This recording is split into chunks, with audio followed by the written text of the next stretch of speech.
Hey, what's up, everyone? Welcome in once again to the Football Goons podcast. We're glad that you're taking the time again this week to check us out, both live right now on YouTube and in podcast form across various different formats that are out there. We've officially passed the halfway point of the regular season, and fantasy playoffs are looming, believe it or not, at this point. We're just 4 weeks away for most different formats. We've got a ton to cover this week. We're going to dive right in if Miles is going to stay with us, because I think he just lost his fantasy matchup live on the air. To a trash player on the Cowboys. Yeah, okay. Yeah, Amari Cooper just scored. Dude, shut up. I'm so far behind. I don't care. I don't even get to celebrate in real time. Now you're going to have to watch me celebrate late. Get good cable. It's coming. Amari Cooper just did more for the Cowboys in the first 7 minutes than he did for the Raiders all season. Hold on. Amari's about to score. Touchdown. Listen, we got to open up with something important today, because I noticed that apparently it's controversial because today was the second National Donut Day of the year. What? Give me all of them you can. Yeah. So I got to ask this question. What's the best donut? I'm good. What? No, I love donuts. My favorite right now, it changes from time to time. My favorite is maple iced with vanilla cream inside. Oh my gosh. Sounds good. I'm about to go to the store. I'm out. You don't need me tonight, guys. I like them all. I do love a lot of donuts. The Dunkin' Donuts Oreo cookie that they came out with earlier this year was so good. Yeah, I saw. They just have it out right now. Oreo filling on the inside with Oreo crumble on the top of like vanilla icing. So good. You're welcome. I'm probably in very little danger of my wife listening right now, so I can say this on air. Dunkin' Donuts are her favorite donuts. Dunkin' Donuts are pretty much bottom of the barrel donuts. Like, they're not good donuts, man. Yeah, I mean, if they do something novelty, it's worth it. But other than that, yeah. I'm a Boston cream guy. You cannot beat a good Boston cream. I can't stand it. Super underrated blueberry cake donut. Agreed. Really, really good. What about the blueberry cake donut holes? Are you just saying words right now? Like I've never even heard of blueberry cake donut. Really? Yeah. You never heard me ask the guy at Dunkin' Donuts about that? No. I heard it multiple times. I feel unequivocally better about losing my fantasy matchup to Deal than everything that this warm-up question is giving us. I was hoping that South was going to hit us with the red letter date in history. Today's November 5th. This is the day Marty McFly went back to the future. Okay, so on that note. South, man, these guys are Debbie Downers. I think you crushed it, man. That was a great question. That was a good question. But is there a way for you to kick them off and you and I just talk about donuts the rest of the time? Well, if we get any more nerd references out of Rocco, he's gone. So nerd references back to the future. Yeah, it makes me such a nerd. I forgot. All right, listen, it's time to talk some fantasy football, and I'll tee one up for you here, Rock, because the first name that we're going to talk about on our waiver wire pickups for this week is Elijah McGuire of the New York Jets.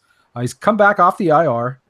He almost outtouched Isaiah Crowell last week in a really sloppy, real bad game for game script. Obviously, he did outgain him. He's got a tasty matchup looming with the Bills this week.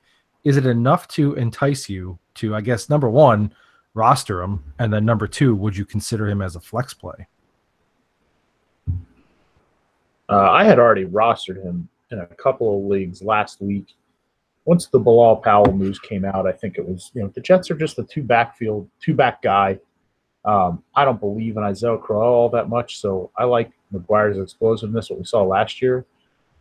Would I start him this week? I mean, depends on your buy situation, I guess.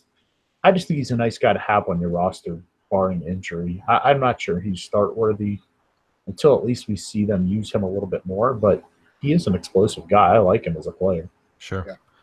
On one hand, the Jets have been a two-back system. On the other hand, the Jets can't score points offensively. Yeah, it's a worry, Cotton. It's definitely a worry. Like, I'm of the opinion, and I don't think I'm alone in this in Jets Nation, that had McGuire been healthy all year, the Jets probably would run a 3-back system because they really like Elijah McGuire. I don't think that he wasn't on the field. I think he would have been on the field even if healthy. So with Bilal, so I do like the fact that they like him and they want to use him, but the offense right now is just so not trustable.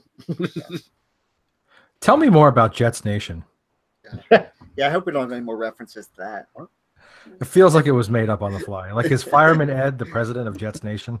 The mayor. He's the mayor of Jets Nation. All right. Listen, let's talk about Duke Johnson Jr. here. He's healthy again, and obviously based on just his first game back, it looks like Freddie Kitchens wants to get him more involved. We've heard all season long about how this team wanted to get Duke Johnson more involved, and we just haven't seen it. Now, last week we did. So is this more of a product of the matchup that they had, or do you see that they're really going to get him more involved at this point because of the potential that he brings to you, especially as a pass catcher? You say the matchup they had, they're still the Browns, right? They're going to be chasing. Right. Yeah. Every game. I'm really encouraged. And this is from like Mr. Anti-receiving back. I'm really encouraged the way he was used. Duke is always he's open all the time. And I saw a tweet earlier today. I can't remember the handle. I would give credit. And it just said, imagine having a cheat code and never using it. And that's what the Browns have been to this point this year. He is a cheat code, not in a sense of like he's not Todd Gurley. He's not going to be RB1, but you can't cover him. Yeah, you can't. So especially in PPR, I'm really encouraged with his usage. And more than that, what I'm encouraged by is how great of a game Nick Chubb still had. Yeah. Yep. So it seems like they can both survive pretty well. Yeah, I've said a bunch of times there are certain guys that seem like they run better when they get, a little more traction.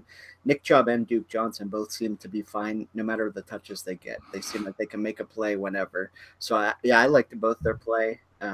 Probably wouldn't start them in tandem, but, I guess you could do worse than starting them in tandem. I'll tell you, I would this week against the Falcons. Especially with some buys, yeah.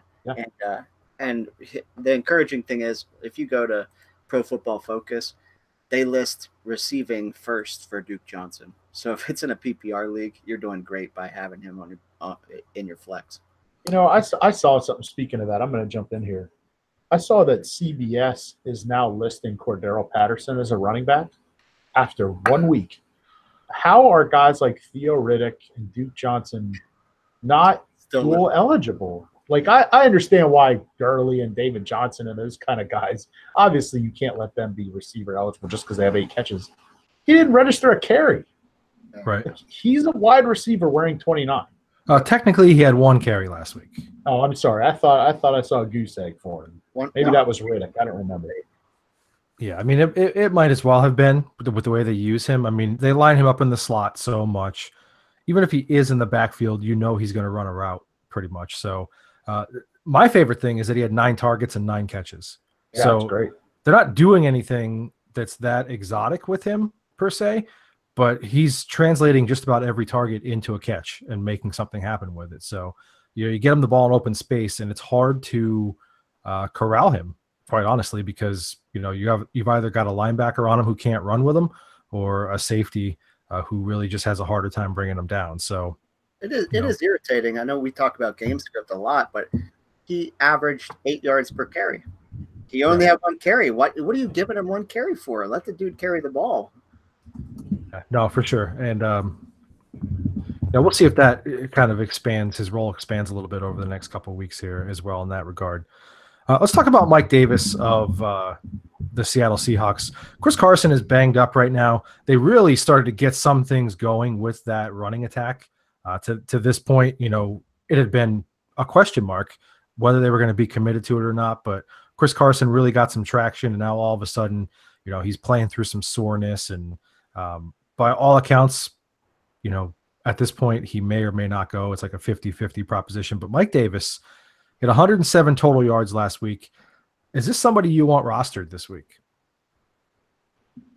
I mean, I guess you the you're always at a shortage of running backs that are getting volume. Yeah. So, I mean, I don't think week 10 is quite week 9 when it comes to bye week getting hammered, but at the same time, if you're going to tell me that Chris Carson's going to miss and Mike Davis is going to touch the ball 20 times, of course I want him. Right. Yeah, this to me, I guess, is kind of a pay attention to the news here as we get later in the week. Mm-hmm. If you get into like Thursday and Friday and Chris Carson is not practicing or, basically just limited to side work, my interest is peaked at that point because, as you said, this is a player who now might have 20 touches. Last week with, 22 touches, he had 107 yards, didn't quite get in the end zone, but most of those touches came after the first quarter. He didn't even really get a whole lot of action in the first quarter. So with the way that they're using the running backs right now, I would consider him a flex play this week if he's going to start. Yeah, I agree. And we're going to talk later about handcuffs. He's one I think is worth having. He does have standalone value, as we saw, but also Chris Carson's had some notable health problems. So he's worth having stashed away if you can afford it. All right, let's talk about Tre'Quan Smith, wide receiver of the New Orleans Saints. He's got some nice matchups coming up, particularly over the next 3 weeks or so. And I don't know if matchups are really that necessary to mention when you talk about the Saints and the volume that they put out. But he's still scoring despite Mike Thomas and how well he's playing right now and the record pace that he's putting up. So how do we feel about Tre'Quan Smith? I mean, he's only like 39% owned still at this point. I think you almost have to be in some receiver trouble to be worried about it. I mean, you could certainly do worse as far as receiver 2 in the Saints offense. Receiver 2 in a lot of offenses would be worse than the Saints, but they're just so clearly crazy successful. Michael Thomas, Alvin Kamara, and that's enough. So I just think you could probably do better now that buys are really wrapping up. I don't know. I would not put claims in for Tre'Quan Smith. Now, if it comes down to it and you've got a guy questionable all week, I was holding on to Allen Robinson this past week, and it comes out he's not going to play. So I picked up Corey Davis just to have somebody to play, or MVS just to have somebody to play. You could do worse than Tre'Quan Smith, but I'm certainly not going to use any fab or a waiver priority on him. I agree. I think you have to have a pretty deep bench to be having him. But I understand he's in the Saints offense. Looks like they're going to be winning most games. They don't have to throw it a bunch of times, even though Drew Brees is completing like 109% or something. Pretty much. He had 6 targets one time. Other than that, he's had three or 4 targets most games. He's been scoring a couple times, so you might luck into the time he scores, but there are better options out there. All right, let's talk about it. And you mentioned it a couple of minutes ago here, Miles. Cordero Patterson. I don't know how to really peg this. He's got eligibility on some sites at multiple positions now. He had 11 carries for 61 yards last week, 5.5 per carry, got in the end zone. Had a target, for 7 yards or something like that, or 8 yards or something. I don't have it right in front of me right now. But do you guys think that this is a legitimate thing that they're doing here, or is this really just like a Band-Aid until Sony Michel comes back? I mean, it is a Band-Aid until Sony comes back because you can't expect him to get that many carries. But I like Patterson at least for the time that he's out because he's kind of like that jack of all trades. Like they get him the ball in so many creative ways. They got him running the ball now. He has some receiving touchdowns this year. He has a return touchdown this year. So it's always enticing to get a guy like that, get his hands on the ball. So I do like Patterson at least until Sony comes back. But once Sony comes back, we will see, probably the touches will go down. Although they did make mention of it during last night's broadcast that, he is a 225-pound wide receiver. So, come goal line situations, that's a big guy to have, trying to get him to fall forward. So, come playoff time, they might go back to relying on him a little bit in the run game too. Yeah, I no. I'm just going to go with no. No. But mostly because, that was a nice game and good for him. James White is a great player. I've got to start giving him more credit than I do. He's excellent. And Sony is going to be back. And then on top of that, also, Rex Burkhead's eligible to come back here shortly. And so, no. I mean, long story short, no. Yeah. You don't think until Sony comes back, though? It's possible Sony's going to play this week. Now, if I'm the Patriots, I don't, because if I'm not mistaken, they have the Week 11 bye. So I just let him kind of sit there. But no, I mean, this is one of those, like, guy has one good game, and I'm just out on that. I don't want to target guys that have one good game versus guys who are more consistent. I think that's exactly it. Will I be surprised if the Patriots somehow figure out a way to make him a world beater? No, like that's what they do. But he's been in the league since what, 2013, and he's had basically 5 good games. So I'm not going to bank on him all of a sudden turning it around. Like he had a good game this week. I'm not going to bank on him to be now he's my flex player. Yeah, and I mean it's not like they even have plans for him. He came in because Kenyon Barner came out kind of hobbled. Yeah. This kind of screams of the Ty Montgomery thing to me. Like he gets a couple good games because like of necessity, and then we keep trying to convince ourselves like this could really work. And then I spend a whole offseason looking at Ty Montgomery tape. You did convince yourself. I spent a whole offseason looking at random Ty Montgomery tape and thinking to myself, this could work. You know, and it just can't. Eventually it's going to catch up because once you get it on tape, you're going to get some tendencies. You're going to know how to shut it down. He is a big dude though. So, I mean, if he figures out how to play running back, this could be the transition his career needs. Yeah. I mean, it could be for some, you know. I just feel like he's such a talented. I just feel like he was such a talented player coming out that like we're scoffing at it now because like this is not who he's been. But like the Patriots sometimes do this with players. They find out a way to use a guy to the best of his ability. Like why can't it be him? We Miles just said it about James White, and I'm not comparing them as players right now, but like. We keep saying, "Oh, well, it's just James White." It's just James. Well, James White's like the number 7 fantasy running back in the league. But he was a running back. Like I agree, they do have a tendency to change players. They don't have a tendency to change a player that's been in the league for 6 years to a completely different position than he's ever played in his entire life. But they're using him at running back, but they're also lining him up at wide receiver and also letting him return kicks and punts. Receiver. I believe this is a classic situation of. If you're telling me he's going to add a lot of value to the Patriots in a Super Bowl run, yes. Do I want him on my fantasy team? No, because I have no benefit from the kick and punt returns. Don't care about that. You say they're lining him up at receiver. No, not really. He had 1 reception. Not really. I mean, he's the running back because the Patriots are down to him and James White. They're going to get Sony, Rex, James White, and Kenyon Barner back. This is not a thing. Cordell Patterson helps the Patriots way more than he helps your fantasy. He lines up at wide receiver and then he comes in motion and goes to running back in the shotgun. So, yeah, I think it's a resounding, kind of stay away from fantasy perspective. So, all right, one more name here, MVS Marquez Valdez-Scantling. He's got 100 yards or a touchdown in each of his past 4 games. At what point does this need to not be a name on the waiver columns? Now.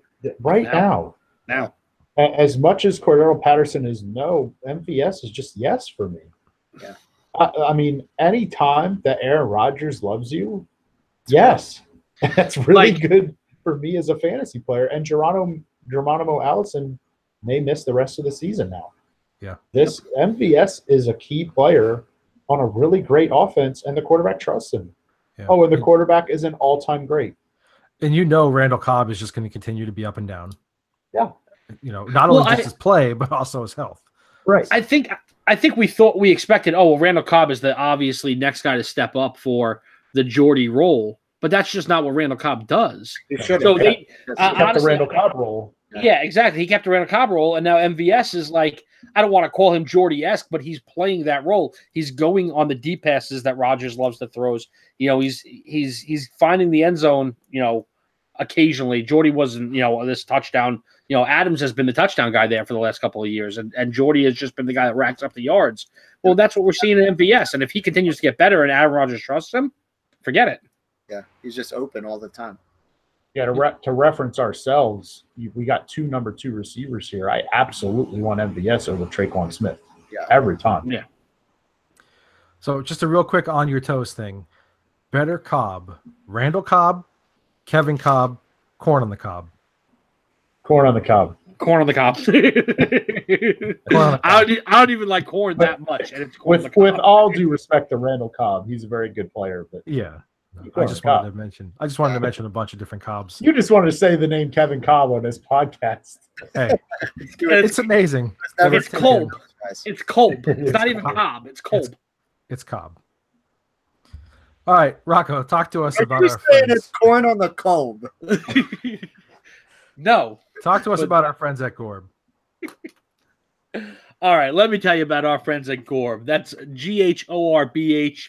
Stands for Get Hungry or Be Hungry. If you have not joined our podcast ever before or heard us talk about this every week, listen, guys, the reason why I get behind it, the reason why South and Miles and Deal get behind this Gorb movement is because we're living this life. You know, it seems like, you know, we're just out here having a podcast every week, but in actuality, this is something that we talked about for a very long time. And all it was just empty words, you know, said over text messages about how, oh, maybe we should start a podcast and talk about football professionally one day, because it was something we all loved to do and all wanted to do. And at the time, it was just words. And then one day we said, you know what, we're going to go for it. We're not going to talk about it anymore. We're just going to do it, and we're going to see where it leads us.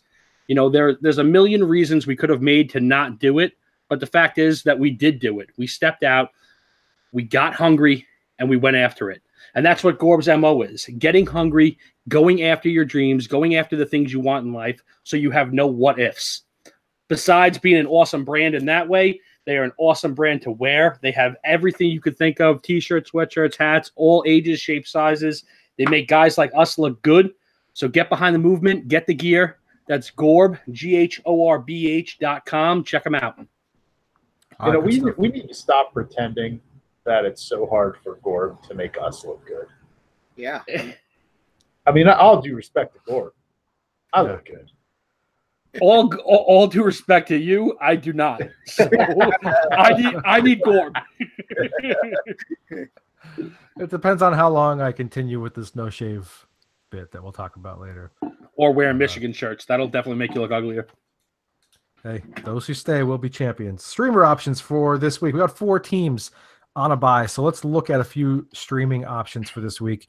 This is something we've kind of thrown in through the bye weeks here, just because this is something that everybody deals with, you know, in these core weeks during the fantasy football season. So at the quarterback position, we've got 2 guys who you probably, you know, were already streaming here and there, and Flacco and Keenum on buys. And then we've got Kirk Cousins and Deshaun Watson as more regular starters who are also on a buy. So with that said, if you're hurting for someone to play at quarterback this week, who would you prefer to spot start?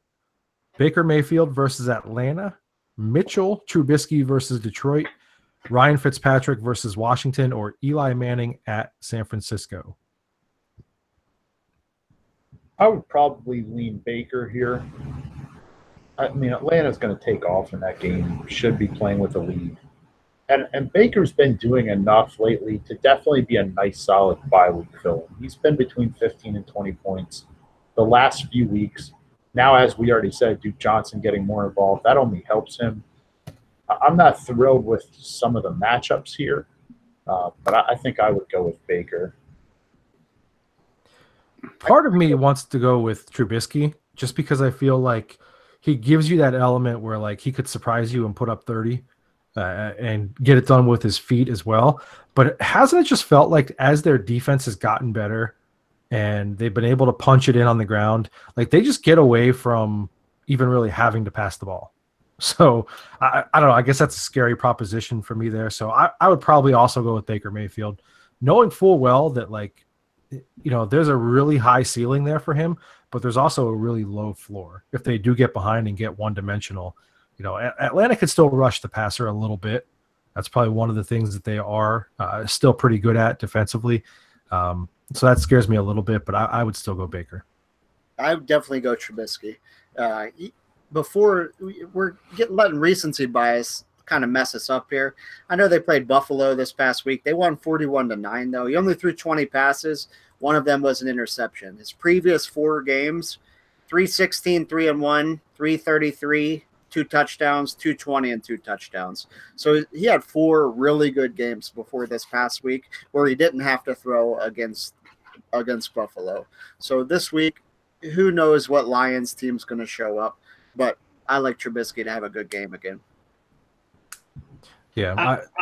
Go ahead. Nope, go ahead. I already said my piece. So. Well, I feel like we're forgetting about Fitzpatrick here. Like the Tampa Bay quarterback, I mean, it's not always counting in the win columns. Tampa Bay quarterback's over 25 points every game but one this season. Now, sometimes you have to combine the two of them because, they pulled them in the middle. But my point is that no matter who's lining up for Tampa Bay, they're getting 25 points in every game. The only game it didn't happen was early on in the season against Chicago when that defense was just hot. And it's actually the game that got Fitzpatrick pulled and got Jameis put in.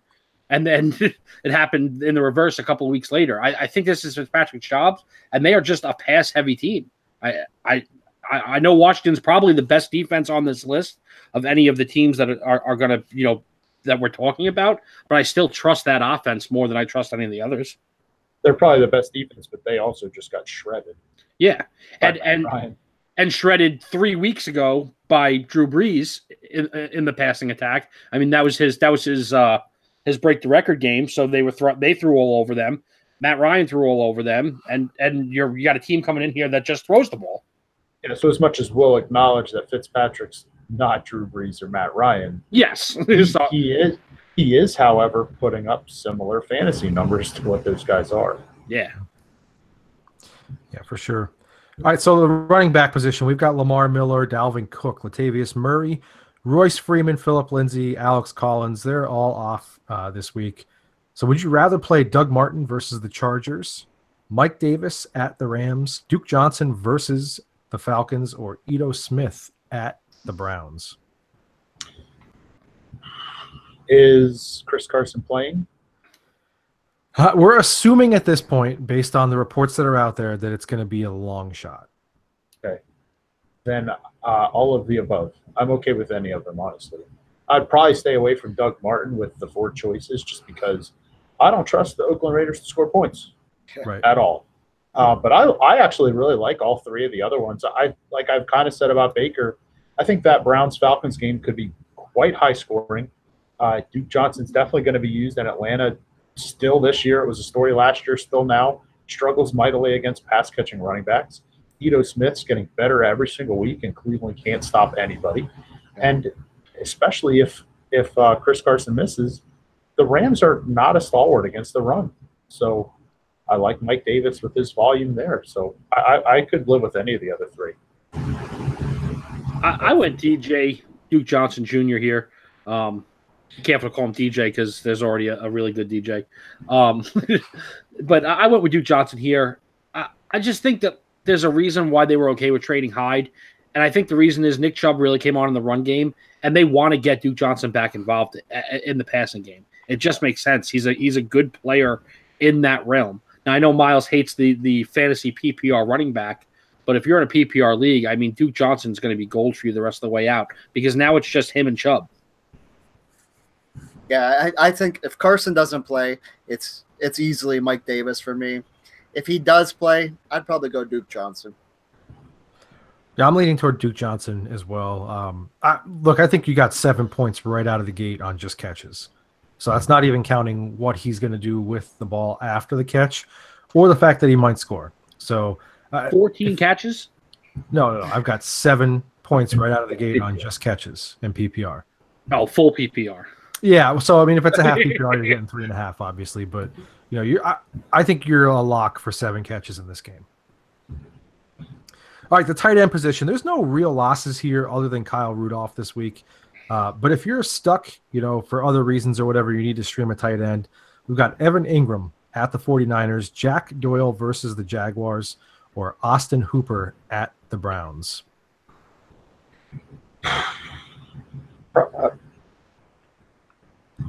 A lot of appealing options I could see. Yeah, it's just so like you hear it all the time because it's true. This is the grossest tight end year in history. It's just awful. Like, you don't have Kelsey, Ertz, or Kittle. I guess O.J. Howard coming on, but for the most part, everyone's miserable. I don't know. I guess Austin Hooper has the best chance to score. I guess. I don't know. I'm just out. I guess I would just not start one, I guess, apparently. I'm actually going with Jack Doyle.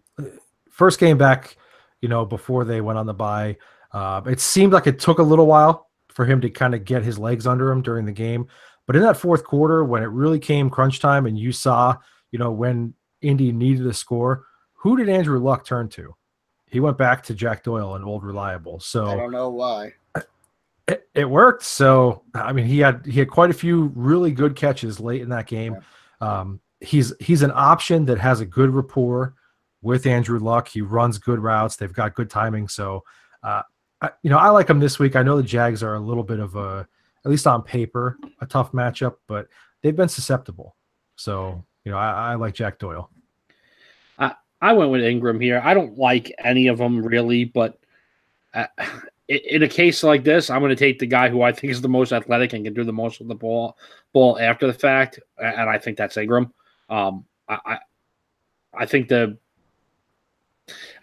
Giants are in trouble no matter what, but I mean, Hooper is the fifth, maybe sixth option in Atlanta, no matter what, how you look at it, if that. And then Doyle, and I mean, I understand the chemistry issue, but like Eric Ebron's still the better tight end there.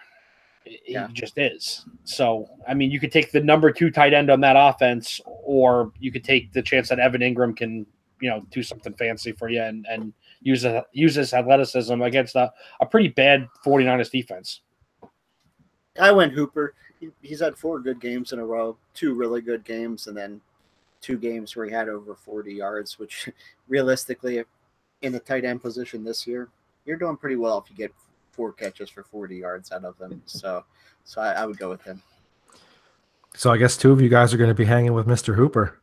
That's right, baby. Going to be straight hanging with him. It's awful. It's great. You love it. All right. Defense this week. You got the Ravens, the Texans, the Broncos, and the Vikings all off. These are defenses that at one point or another, maybe the Broncos kind of fell off a little bit more. But people are starting these defenses. So most likely you're looking for an option this week.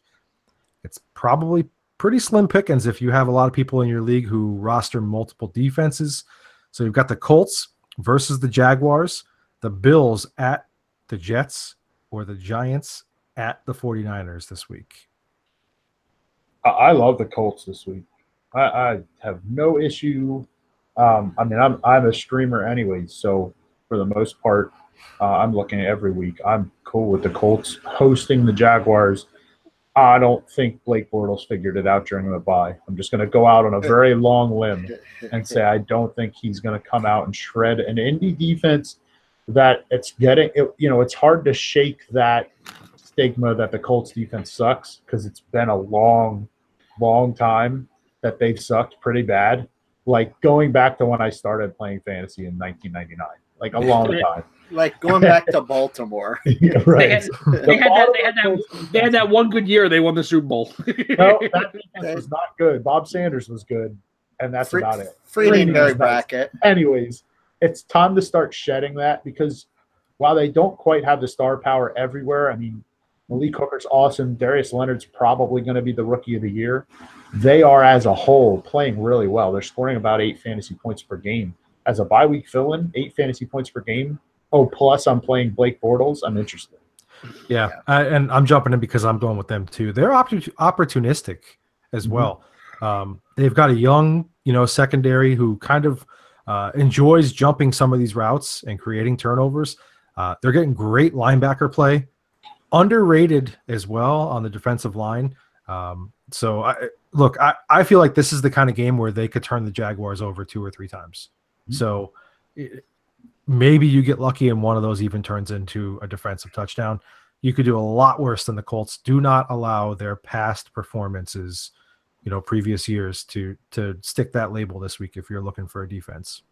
Yeah, I agree. I picked Colts. I don't have a lot more to add to it, but I look for them to have a good game this week. Speaking of 2 to 3 turnovers a game, you should look to the Bills playing against the Jets on Sunday. And you know what? I hope it doesn't happen because for those of you who don't know, which is everybody, South Miles and I will be at that game. We're trying to make deal come to because you can basically get into the stadium for free now. Listen, I don't have any reason to think that the Jets aren't going to turn the ball over and not score points.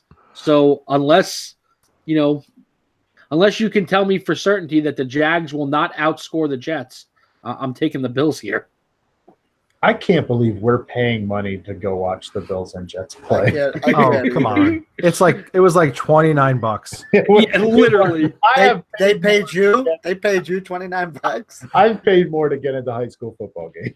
It's costing us more to park the car. That is true. That is legitimately true. If you add gas into the equation, we're paying more to drive and park than for the three of us to watch the game. All three. Sign me up. It's NFL football. This is going to be great. I'm going to White Castle. I don't care how. We are going to White Castle, and then we're gonna go watch the Eagles beat the Cowboys on Sunday Night Football. So that'll be fun. All right, Dio, give us an update on a really great cause that we're participating in right now. So we're excited about a cause we're doing. Everybody's heard of No Shave November. It's all over the place, but we're excited to be a part of it this year and really partnering with a great cause, fighting pediatric cancer with Children's Hospital of Philadelphia. We already got our starter beards here kicking, and you can go to our website, our Twitter, our Facebook, anywhere where we are. You can see our cause. You can see South's. I got like 2 inches of beard already. You look like a billy goat. So we are partnering with Children's Hospital. So you can go any of our links, click that link, go straight to their site. None of the money goes to us. It doesn't funnel through us. It's directly through Children's Hospital website. All that money goes to fighting pediatric cancer in the greater Philadelphia area. We strongly believe in the cause. We strongly believe in that hospital, so we're happy to support them. Sad to say, we're off to a slow start. We're aiming for $1,000, but I feel like $1,000 is a low aim. So we're shooting for the stars here. We're just going to gather as much as we can. We're hoping we can get in on that J.J. Watt juju and maybe raise like $68 million or something for them, which would be awesome. But we just want to raise as much as we can. And I said last week, the person, not because this is about us as individuals, but we're rallying together for the cause. But the person that donates the most money, I'm going to get you a custom-made, one-of-a-kind Football Goon shirt with the beard like our logo currently is. So get on our website, get on our Facebook, Twitter, go support Children's Hospital and fighting pediatric cancer. Yeah, and look, it's important to note too, like before we move on, if you're on a tight budget or something like that, anything that you can give helps. If you can give $1, give $1. Basically anything that you could do to kind of help in the fight, to raise money for a good cause. It's all tax deductible. You'll get a receipt that you could use with your taxes. So, for some people that's important. For some, it's not. Whatever. It doesn't matter. Whatever you can give, any amount is going to be greatly appreciated. And no, you're not helping us at all. You're just helping kids that are struggling with cancer. All right, good stuff. All right, let's talk about some fantasy trends that are going on, different things in the NFL world as well here as we kind of land this plane this week, so to speak. Dalvin Cook flashed some signs of what made him a second-round pick in a lot of leagues this year. Are you confident in him moving forward, or do you still need to see a little bit more from him? I think Dalvin Cook's a great lesson in, like, there's a middle ground. And what I mean by that is I don't think we're going to see second-round dividends out of him. He's unlikely to deliver Kareem Hunt, Julio Jones, DeAndre Hopkins kind of numbers the rest of the way, if for no reason other than I think the Vikings are going to be at their best throwing the ball and splitting the backfield a little bit with Latavius Murray. That said, he's still an every week starter from here forward for me. Even if he's just in your flex, if you've survived to this point with him out with injury, he's better than whatever flex you had, more than likely. So get over the frustration that he's not delivering what your 12th overall pick promised you, and start him and win.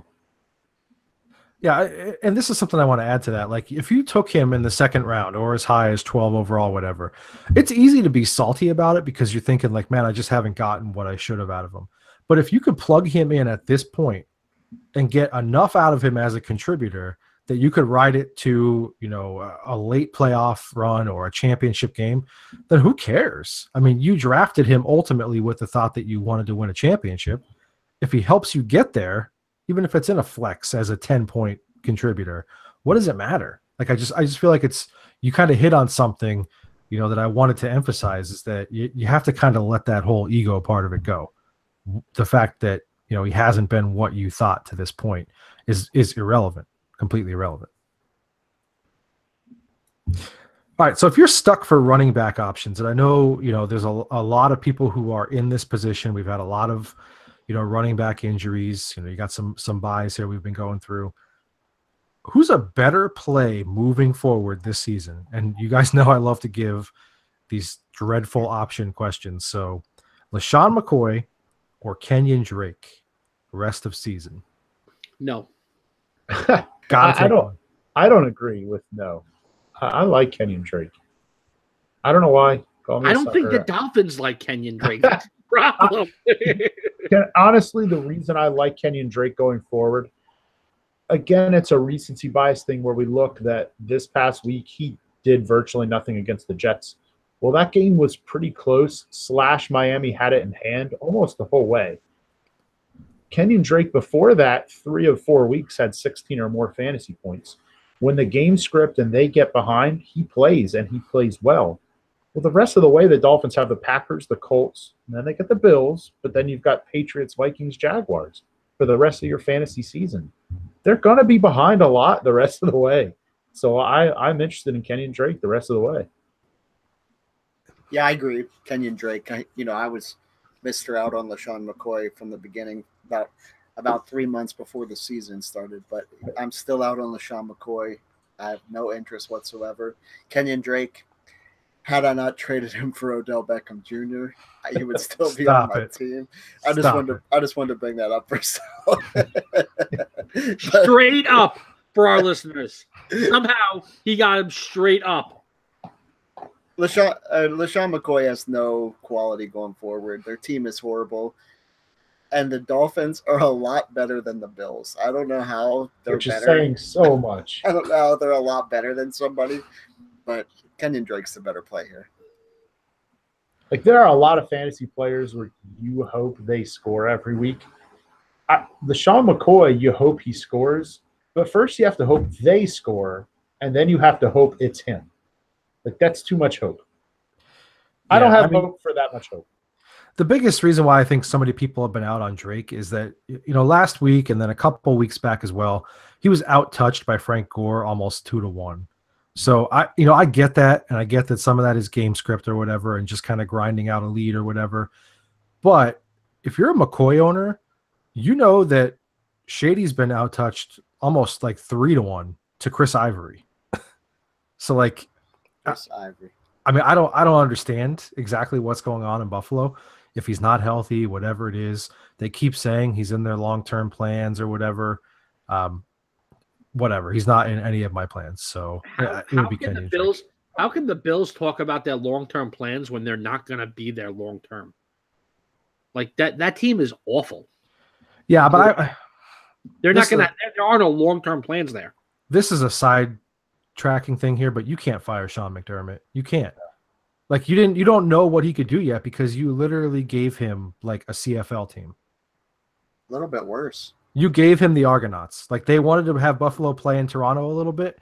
You brought the Argonauts across the falls and gave them to him. It's fair. It's not his fault. But what people are going to see and what people are going to look at is you took a playoff team last year, whether or not they should have been there or not. You took a playoff team, and now you are the worst team in the NFL. Yeah, but your GM dismantled the whole team. You're the worst team in the NFL. Yeah. We'll see. I'm not saying I totally agree with it, but you don't get to be the worst team in the NFL a year after making the playoffs and keep your job in most cases. If they're smart, I think they'll hang on to him. But I think I would fire the GM personally, but that's just me. We'll see. That's my 2 cents. All right, so we could debate the value of handcuffs as we have many times before, but this tends to be the time of year where people are considering them. So who are some players that you would consider holding on your bench once we get past these last couple buys as a handcuff? I actually do like we talked August, and I'm anti-handcuff. I hate handcuff drafting. Right. I love handcuff now. Now that buys are wrapping up, I mean, I know there's still 3 weeks of buys left.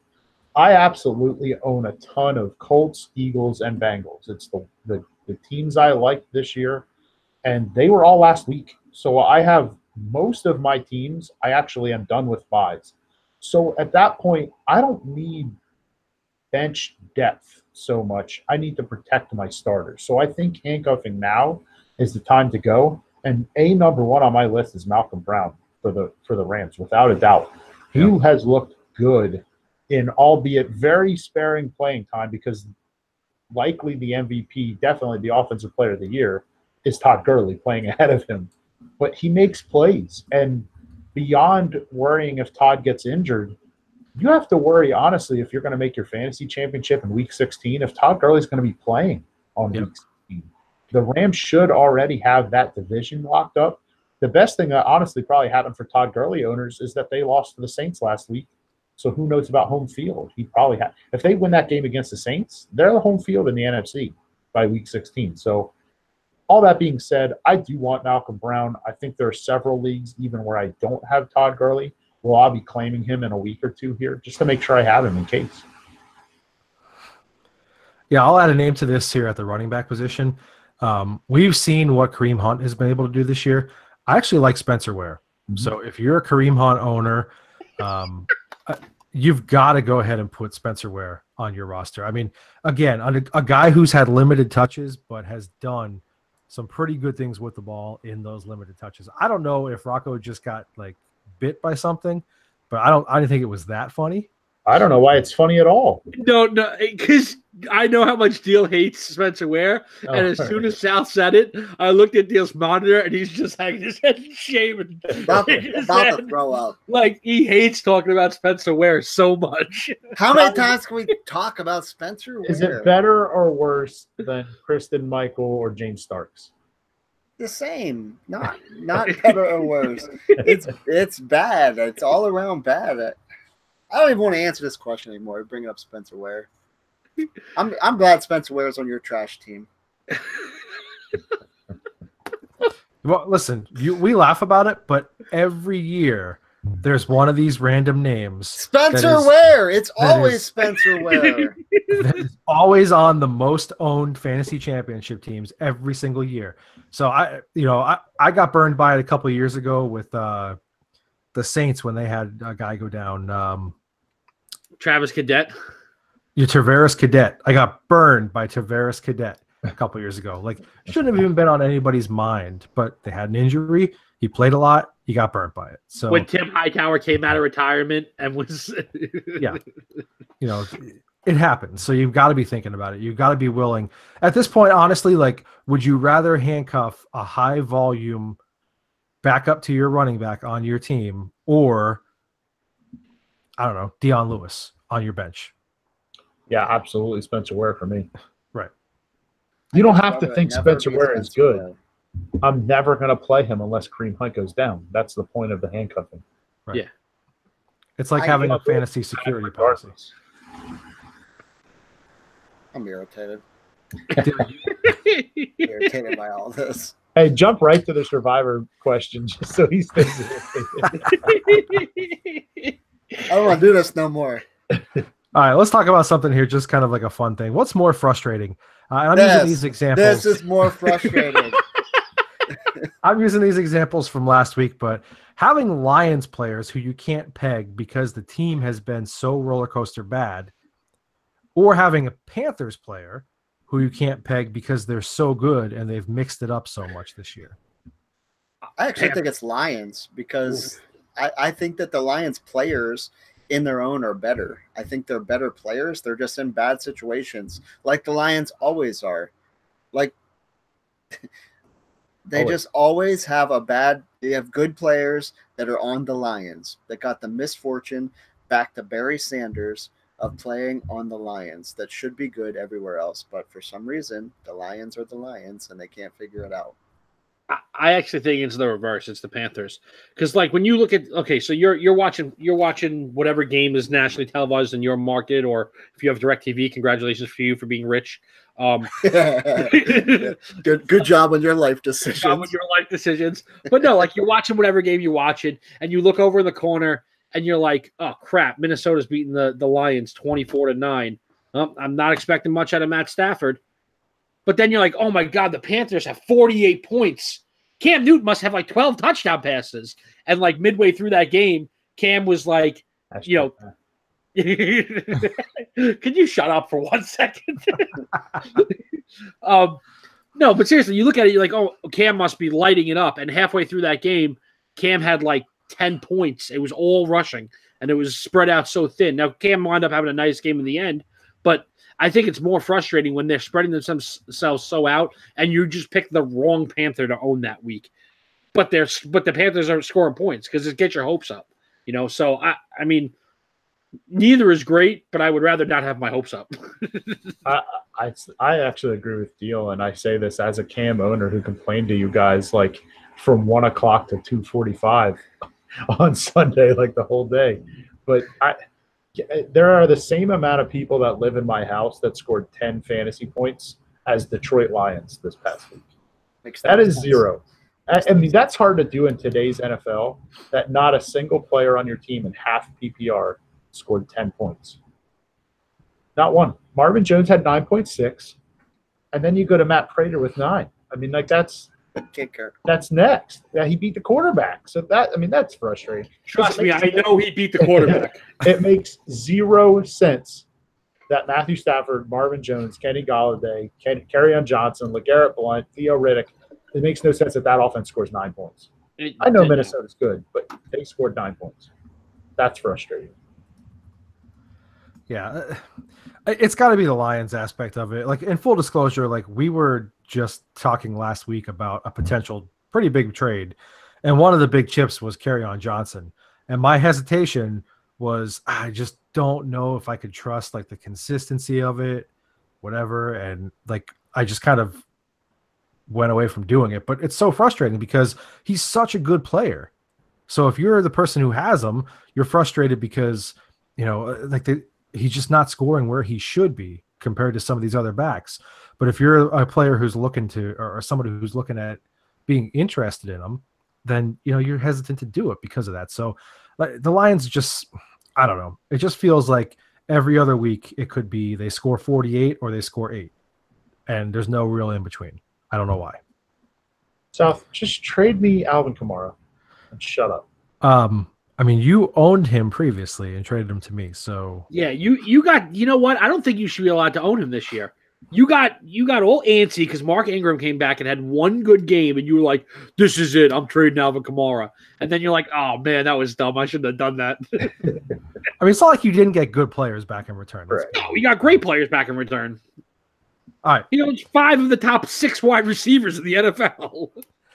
Real quick here, at the halfway point of the season, who's the league MVP and why? I mean, all due respect to Drew Brees. And I do think if the season ended today, I think he might get it as a legacy kind of pick. And not as an unearned legacy pick, but it's Patrick Mahomes. I mean, he's on pace for over 5,100 yards and 51.5 passing touchdowns. Like, he threw for 385 and 3. And we're like, all right, how do we not care that he just threw for all that stats? Because we're used to him throwing for 404. Right. He had a down game at 385 and 3. So, I mean, the things he's doing, and I saw, again, a tweet earlier today, and I sent it to you guys, and I totally agree. We all said it's totally true. When you watch them, the only way anyone's even sort of containing the Chiefs is if he has a trash day. Like, if he just makes bad decisions, and that's not a thing he does. So it's definitely him or Breeze at this point. They both have only one loss. Both of their losses, they still put up 40 points as an offense, but I think it's Mahomes at this point because of what he's doing versus expectations of what he could be. I was going to say, with all due respect to Todd Gurley, I mean, amazing season that he's having, because he's going to at least going to be in the range of most touchdowns scored in a season. This is a quarterback award if a quarterback's having the type of season that Patrick Mahomes is having. He's going to at least approach the passing touchdowns record. He's going to at least approach 5,000 yards. When you do both of those things, you get the MVP award. I still think it's Breeze. They have comparable stats, and Mahomes has a couple more touchdowns. Was it 29-23?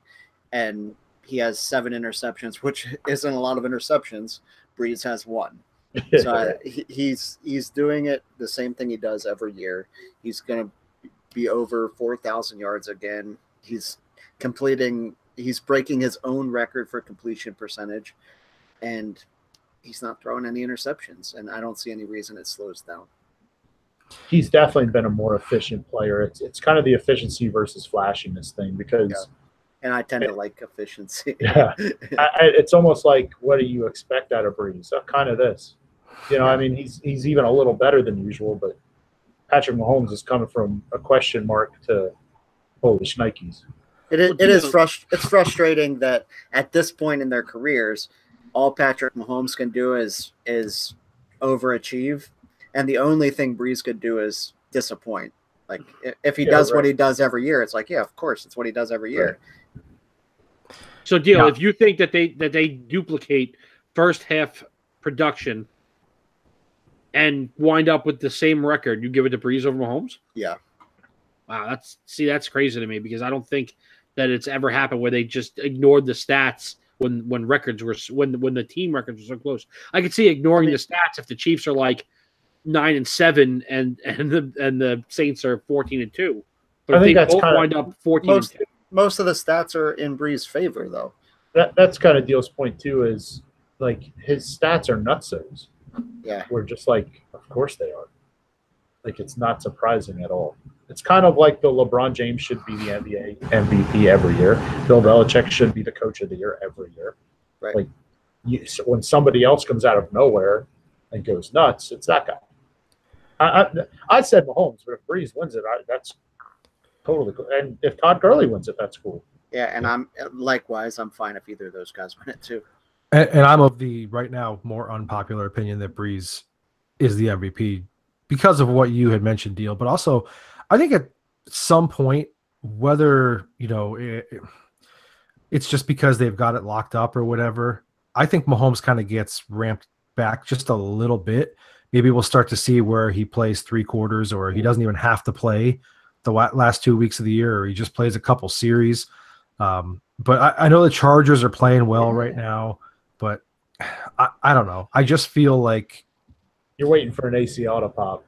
No, I'm just waiting for the Chargers to do what the Chargers do and just disappoint late in the season. That's what an ACL pop. Yeah. Yeah. No. You got that backwards. The Chargers disappoint in the first half of the year, and then they're awesome. So how do we figure out what they're doing now? That's usually what the Chiefs do, though, too. I'm saying Melvin Gordon for MVP at this point. Yeah, I just don't know the games are going to mean quite as much all the way through. So I could be wrong, but I feel like with the way that the NFC South is, and especially the NFC as a whole, they're going to have to play right down to the end for home field. So I think that's going to be in his favor. So, all right, it's time to play Survivor. For those of us that are still alive and active, Week 10, that would be Miles. This is where we all get to make a pick, right? It'd be Miles and South because Rocco and Deal went out 1 o'clock time slot of Week 1. I freaking told you I was not out at 1 o'clock. It was 8 o'clock at night because my game got delayed by 2 lightning storms. So a 1 o'clock time slot. Yeah, technically. Let's not get caught up on a technicality. All right, so the way this works, obviously, is that you pick a different team every week. Once you've picked them, you can't use them again. So just to review, Miles has used the Rams, Ravens, Chiefs, Patriots, Bengals, Texans, Colts, Bears, Vikings. I have used the Jaguars, the Rams, the Bears, the Packers, the Saints, the Vikings, the Chargers, the Patriots, and the Chiefs. So I'm going to go first this week because we've kind of been alternating. I had a little bit of a dilemma this week because the gimmies that I think are out there, I've already used those teams, which is going to be where I'm at because I kind of played chalk a few times. There is one that seems like a lock that I did end up going with. I did give some legitimate thought to using the Jets this week. I just can't do it. I just can't. So I'm going with the Falcons on the road against the Browns. I think the Browns are really a better team than they've really even showed at this point. You never know which version of Baker Mayfield's going to show up. It could be the Heisman Trophy, light it up, score 42 version very easily, which is what scares me about this game, except for the fact that Matt Ryan has been playing at an MVP level to this point. I don't know how you cover what they throw out there from the wide receiver position. And, oh, by the way, Tevin Coleman and Ito Smith are not bad either. So you're going to have to win a track meet against them. I don't see that happening. I'm going to go with the Falcons this week. I guess that puts me on the clock. So yeah, Miles, you're up. Sorry. So here's the deal. I think we're far enough into this that I actually looked ahead quite a bit. And I learned a little lesson because this is the furthest I've ever made it in Survivor. I've been doing this for years, not so much on the podcast, obviously. But I've always done it, and I always choke one away early. So I've made it this far. And you guys can vouch how close I was last Thursday night. You know, last week I had the Vikings against the Lions, and I almost jumped to the Raiders once I saw that Nick Mullins was going to start for the 49ers. I mean, I was as close to saying it without saying it as possible. And what hit me was I said, I want to get the Raiders out of the way. Well, you only have to use 17 of the teams. You don't have to use the Raiders. And by that same strategy, like you said, South, I had locked in on ESPN last week that I was using the Jets against the Bills this week to, quote unquote, get the Jets out of the way. I don't have to use the Jets in 17 out of 32 teams. Hallelujah. So I am also not going to pick the Jets. So I looked at my matchups. I looked through the rest of the season, kind of planned this out. What I found is a 5-4 team going to a 3-4-1 team. And I'm locking in the 3-4-1 Green Bay Packers this week against the 5-4 Miami Dolphins. That is the gimme game for me this week. You have the Miami Dolphins at 5-4. The issue is they've beaten the Jets twice.